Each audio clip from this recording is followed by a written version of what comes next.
Good morning, and this is then the second of the video lectures about the third expedition of James Cook, who is now Captain James Cook, having been promoted after the second voyage. So what I'm going to do today, I gave a more general introduction the last time, and what I'm going to do today is go through some of the incidents during the expedition and give my idea on some of the perhaps the signification, the meaning of the implications of some of these events, leaving till the following video the question of Captain Cook's death and why it happened, how it happened, if indeed it's possible for us to understand these kind of things. So in any case, we left James and his crew at Cape Town in South Africa, of course the Dutch colony, and from there they sailed to Kerguelen Island in the southern Indian Ocean, and then went over to Tasmania, New Zealand, Tonga, Tahiti, and sailing northwards. This is, I'm summarizing the entire expedition now. Sailing northwards there, they will discover, in the European sense, between inverted commas, Hawaii, which they will name the Sandwich Islands after the Earl of Sandwich. And they will reach the North American coast in March 1778. Just in passing, it might be worth reminding you that the population of Hawaii was estimated at this time to be around 500,000 people. I think it is important to remember this because we're all necessarily influenced by films which show only dozens of local people meeting with Westerners, and we can easily get the impression that we're talking about small groups of people, which is absolutely not the case. After Hawaii, the ships followed the course of Alaska and the Bering Straits and reached almost 70 degrees north before they were driven back by ice. They returned to Hawaii, and after a series of events which I will not go into today, but next week, Cook was killed at Kealakekua Bay. And as I said, I will come back to the question of his death later. And so let's go from the beginning of the third expedition and see what sort of things are happening. The second ship was led by Clark, who had been second lieutenant on the previous voyage, and who will, of course, continue the expedition once Cook has died, and attempt to carry out the objectives of the mission, which had not been completely successful. Now, Cook's ships wwere carrying rather more animals than at the previous times. Indeed, the king himself, because Cook, being quite a celebrity, now had met the king. The king himself told Cook to take cattle to stock Tahiti and the neighbouring islands. So we see here an idea of even the king's vision of the future of the islands, which in some ways, bringing them European ways of doing things, European forms of animal husbandry and so on. So they were carrying also 16 sheep and a whole series of bulls, heifers, horses, goats and rabbits to be taken to New Zealand, Tahiti, and so on, since they, and here is the quote from Cook, might prove useful to posterity. So we can see that it's not about exploring and meeting people, but more about what could be useful for the British Empire in the future. They stocked up with 2 years' worth of food.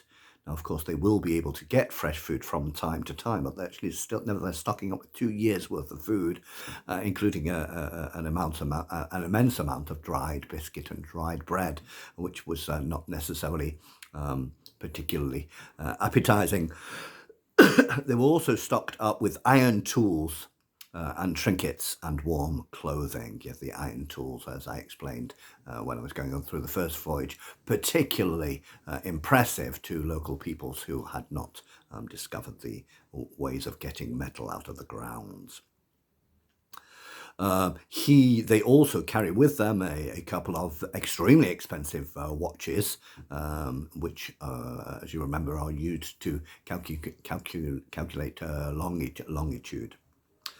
And Cook, on page 435, begins his journal of the voyage with some comments on the subject of Omai, the Tahitian man who had been brought back to England by Furneaux on the second ship of the second expedition, and who they are now going to take home to Tahiti.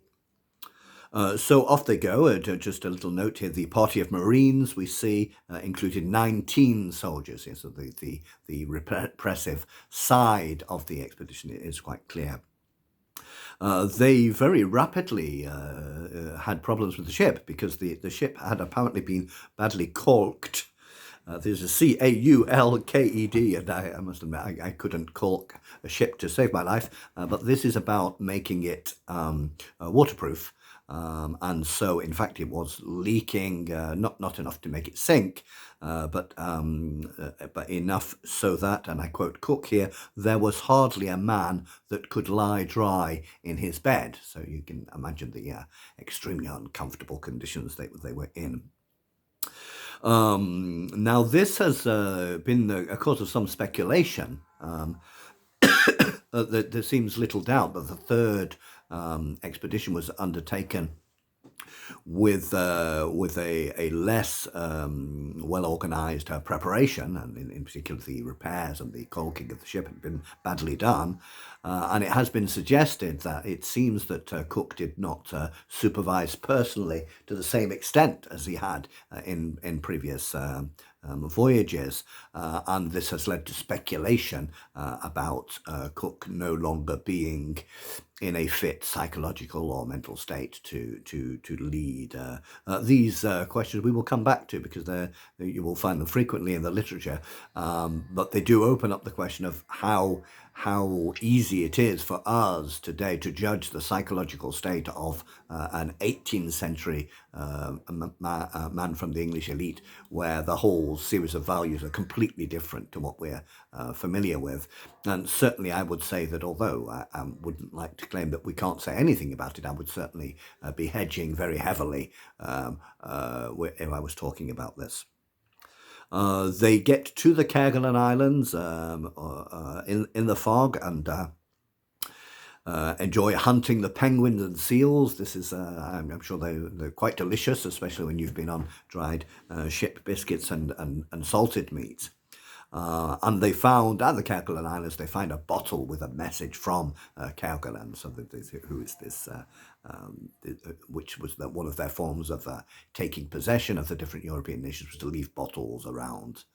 They were having some other difficulties, however, as we see on page 444, in that a number of their animals were already dead, and they seem to have overestimated the number of domesticated animals they could bring with them, cattle and sheep and goats and so on, and they were already having a problem with the dead animals. A few weeks more sailing and they land in Van Diemen's Land. It was called Van Diemen's Land for quite a long time. There's still folk songs, many folk songs in England talk about Van Diemen's Land, which was a prison for the British for a long time. And today this is Tasmania. And they make their contact with natives, and they note that the local peoples are intimidated by the muskets. So they remember from the previous expedition. Page 447, we see that Cook leaves a pair of pigs, hoping then that there will be some development from this, some stocking with livestock there. And Cook makes a particular comment here, which I think is rather interesting. He says that the local peoples, I quote, seem to set no value on iron or iron tools, nor did they seem to know the use of fish hooks. So this is different from many of the local peoples who understood the value of iron. But his mention of fish hooks leads to me perhaps to a little reflection on that, because there is some discussion about technological differences in universal customs like fissions. And in the Aboriginal peoples of Australia, fish traps were very often used, which is a way, or especially at the sea or in the tidal rivers, where it's a way of blocking the water so that the fish can go one way but cannot go the other, and therefore are trapped. There are fish traps, ancient fish traps from Aboriginal peoples still extant, that you can still visit, that you can still see around Australia and Tasmania.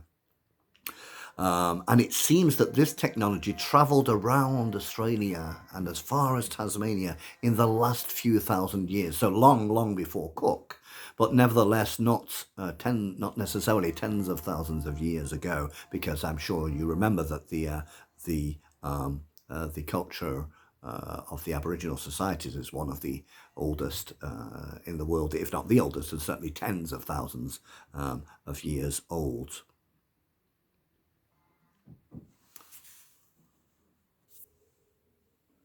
They then sailed on, and we're getting up to page 451 now, and they arrive in what they have named as Queen Charlotte Sound in New Zealand. And Cook notes that the local peoples are rather nervous since they appear to think that he is coming to revenge Furneaux's people. And they get some more details, Omai serving as a useful interpreter. That's right.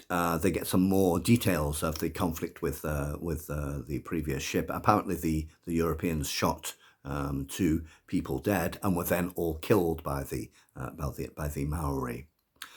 So nevertheless, the situation is quite tense, as it often is. And one of the difficulties of the journal is that since Cook considers instability and tension as perfectly normal, they quite often don't appear in his journal. But the whole every day has its lot of tension, and so we see on page 451 that when they go on shore in New Zealand this time, Cook sends a guard of 10 Marines and orders arms for all the workmen who worked there. Now, given that the Maori have no firearms at all, you can see that this is a sign of how nervous Cook is about what's going to happen. He mentions also that there had been another example in 1772 of a conflict between the Maori and Marion de Fresnes. There are books about this conflict between French and Maori, and so the whole situation is rather frightening, and they're being careful there. He makes some reflections on the local political situation, in that it seems that there is a grave conflict between two of the Maori villages, and each is hoping that Cook will use his guns to help their side. There is nevertheless more light-hearted and enjoyable activities going on, and one of the local peoples notes Cook on 456. He notes that one of the local peoples who had seen a portrait drawn insisted on having his own portrait drawn. Now, I'm not an expert on Maori art, but it may well be then that portraits were not a local custom. As they left, Omai, who seems to have made a huge progress in English while he was in the UK, not yet the UK, while he was in Britain, and Omai wanted to bring with him on the ship a local young man. We're not sure about the nature of their relationship, and Cook said that this was possible. So they continued en route, and they were heading for Tonga. And they discovered, in the sense that they were the first Europeans to land on a number of new islands there. And they also made the most of this time to test frequently the timekeepers and the longitude and see how they were doing. And during this time, it may be already the case, but Cook will become more and more convinced of the superiority of the chronometer as a method for measuring longitude. They had some good fortune from time to time. At one point, they managed to get hold of 1,200 coconuts, and Cook notes that these are equally divided among the whole crew. I already mentioned this kind of democracy in food distribution or fairness in food distribution, which might be considered to be rather surprising in such a strictly hierarchical institution as the Royal Navy. They have conflict with local peoples around stealing, and one of the local chiefs is flogged. And since the servants of the chief did not react to the flogging, Captain Clark decides to shave their heads as a punishment. So here we don't know what this would mean to them, but you can see the way that they are treated fundamentally as children. In 465, Cook gives some good news because he talks of some of the food recipes that he got from the local people. For example, fish stewed in coconut juice apparently is extremely good. But they also had difficulties. They lost the anchor of the Discovery, the second ship, and it took them 2 days to get it back. As you can imagine, these are a huge piece of metal and absolutely indispensable. There's quite a lot of mixing with the local peoples, and as is often the case, a couple of local people accompanied them to the next island.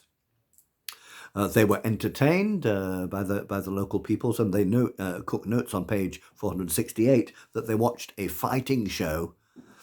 We were entertained, he says, with cudgeling, wrestling, and boxing matches, the latter by both men and women. So here we can see that Cook would be surprised by the rules for for the implication of women in public fighting shows, which obviously would be very different from the situation in England.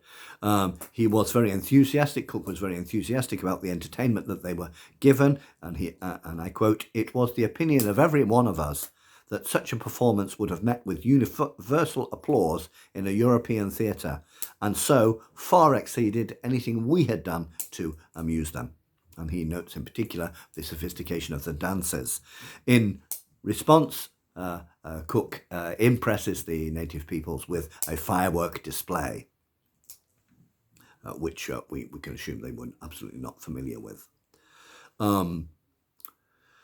He goes on to describe a series of complex rituals which he is trying to understand, although he has rather limited access to the language, although I will be translating some of them. In particular, he notes that some members of the royal family were not allowed to eat or drink in the presence of the king, whereas others of inferior status could. So this is page 478. He's attempting to understand the local rituals and not necessarily having a great deal of success. What is notable here is that they stay for a whole month here in Tonga. They suffer a lot from things being stolen.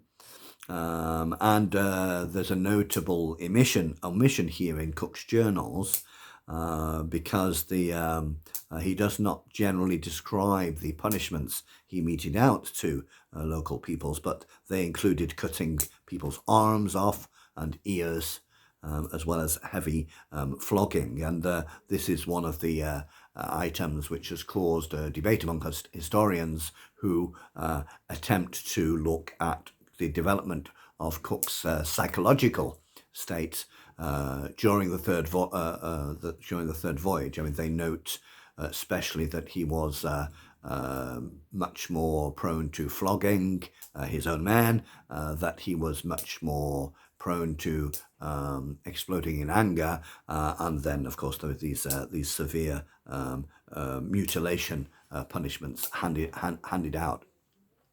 These facts are rather difficult to draw conclusions from because we don't have or I don't have anyway, a great deal of points of comparison. Was it habitual for older Royal Navy captains to become more cruel and grumpy? It may be.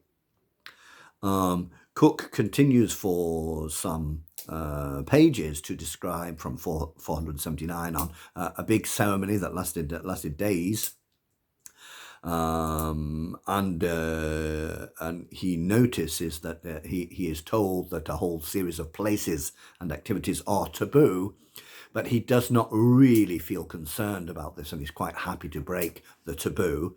And of course,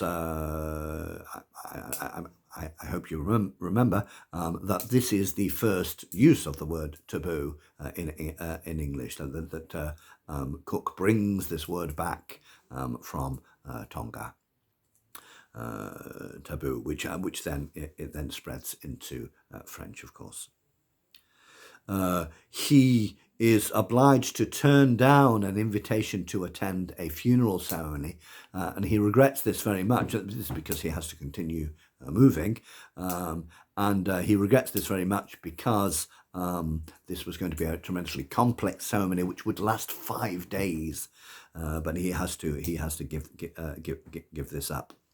There is on 488 a moment when he is stocking a local island with a pair of sheep, and we see a small reflection on his own feelings when he says, "I could not help flattering myself with the idea that some future navigator may from this very same station behold these meadows stocked with cattle the English have planted at these islands." So he's taken over by pride in that the English sheep will come and flourish. He also is also proud to have turnips for dinner that evening. Why is he proud to have turnips for dinner? Because these were turnips which have been grown from the seeds which he left in his previous voyage a couple of years previously. They are still having problems with the ships, and indeed the Discovery loses its main mast, and so they have to go and find a suitable tree and make another one. They certainly have to be, the crew certainly have to be very resourceful. They are then working at recorking the ship to make it waterproof again. There's another event on page 500 where there is an instance of two local groups being at war, and Cook refusing to take part. And the local people, according to Cook, having difficulty understanding this idea that if you were friends, were you not supposed to fight the enemy alongside them? He also comments on a ceremony which he watched for 2 whole days, which involved a human sacrifice to invoke the help of the gods to help the war along. And Cook was, he gives some details on page 505 of how the victim was chosen, and Cook was very much condemning the practice, and he tells the chief that his gods would be angry with him for the human sacrifice. So these are obviously shocking ceremonies from the point of view of the Europeans, and indeed pretty shocking for us. I think it may be worth remembering that this is the time of, in Britain, of frequent public hanging with crowds gathered around. So we must be careful not to judge anything from our 21st century viewpoint. Cook has a happier experience, page 510, with medical problems. He has a problem with rheumatism, rheumatic pain, and native women solve this with massage and by a system of cracking bones. Now, I know nothing at all about this, but it's interesting that Cook recognises the skills of local people. Enormous two other problems in the next few pages brought up. Page 513, he talks of the problems with rats. They have lots of rats in the ship, and apparently it's very difficult to get rid of them. Now, I will be talking about the ship specifically probably next week. And you'll notice that it really is quite a small place, and you wouldn't want an excessive number of rats around. Enormous crisis when a goat was stolen by some locals, and this was a goat that he was saving for another island, and indeed I believe it was a goat that he considered to be the king's goat. So he took revenge on the local islanders by burning down their houses. He burnt 6 or 8 houses and 2 or 3 war canoes, and then 6 more, and then he threatened to burn all the canoes on the island. So more extreme violence involved, perhaps, than at earlier moments. They did succeed in getting a goat back, and when they arrived at the next island, one of the local people travelling with them warned the islanders that everything would be burned if they didn't do what they were told. This is the island which Omai had chosen to settle on, to resettle on. He explained to the islanders that he had been to England, and the islanders agreed that Omai could have some land, and the ship's carpenters built him a house. And Cook hesitated to agree to Omai's last request before they left, and that is that he asked to be left with a musket and pistols and ammunition.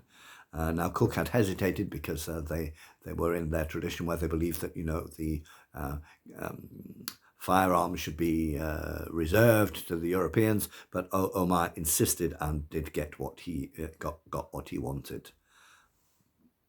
522, another violent incident. A thief stole a sextant.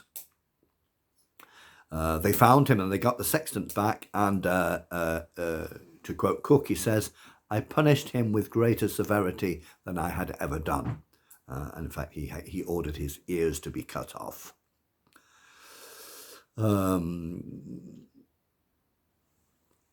A few of Cook's sailors decided they wanted to stay in Tahiti and that area, but Cook managed to get them back, and they headed north, across the equator, going north, and were able quickly to get hold of a large amount of fish and turtles, so it was good food for everybody.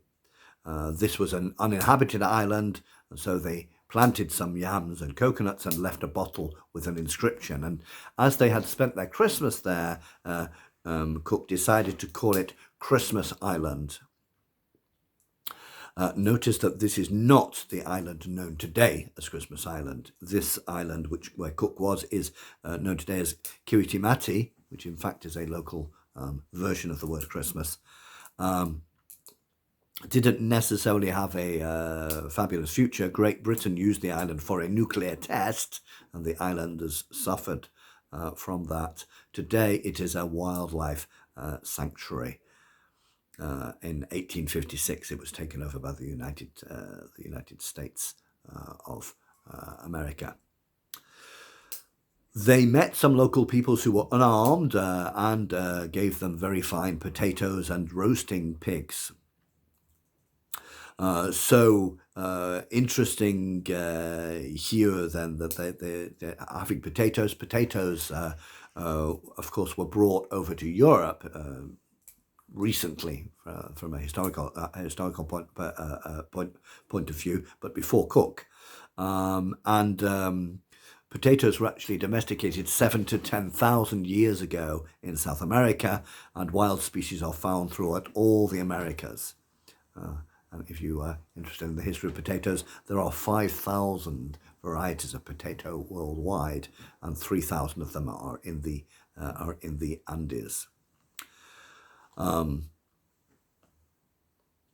And that got to half an hour already, so I'm going to continue on the third information with the third expedition in my following video, and I will finally get round to Cook's death.